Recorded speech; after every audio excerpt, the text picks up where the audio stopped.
来看国内这歇热期间呢，真侪人拢爱去耍水。伫垦丁的国家公园管理处是强调，讲目前呢是敢若开放着南湾、白沙，抑个后壁湖等等4个所在，互人耍这个水上活动。那准有业者违法，安尼连带参加的游客也着做回来罚。这消息一个出来是引起民众的积极甲讨论。另外呢，这垦管处伊是强调讲，其实现场已经有采这个公告来提醒，所以业者嘅民众拢爱特别注意。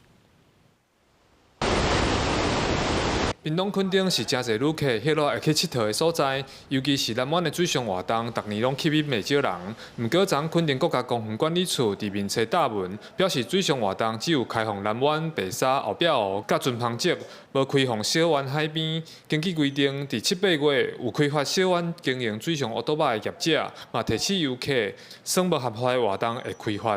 应该是由业者去跟政府。 去讨论这个法规的问题，在官网上跟民众再讲清楚。我们游客可能也是说，哦，难得去就玩，就是不会想说，哦，我玩了还要被罚。那如果没有明确写的话，可能我们也不会知道。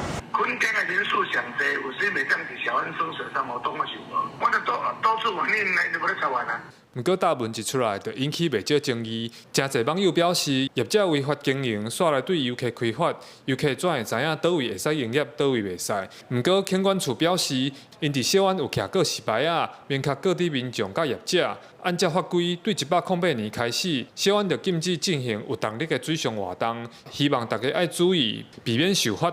小湾沙滩及海域因腹地狭小，无法区分动力及非动力。 之戏水活动，有鉴于不同游憩活动之间的彼此干扰，因此自108年起公告限制。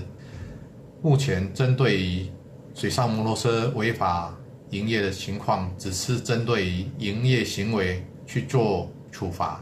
另外，有民众伫垦管处的网站发现有小湾的旅游小盖，说写着会使耍水上奥多拜、金蕉船，造成旅客矛盾的部分，垦管处嘛伫今仔日甲内容修正，希望民众以业者会使注意。记者柯明哲，屏东报道。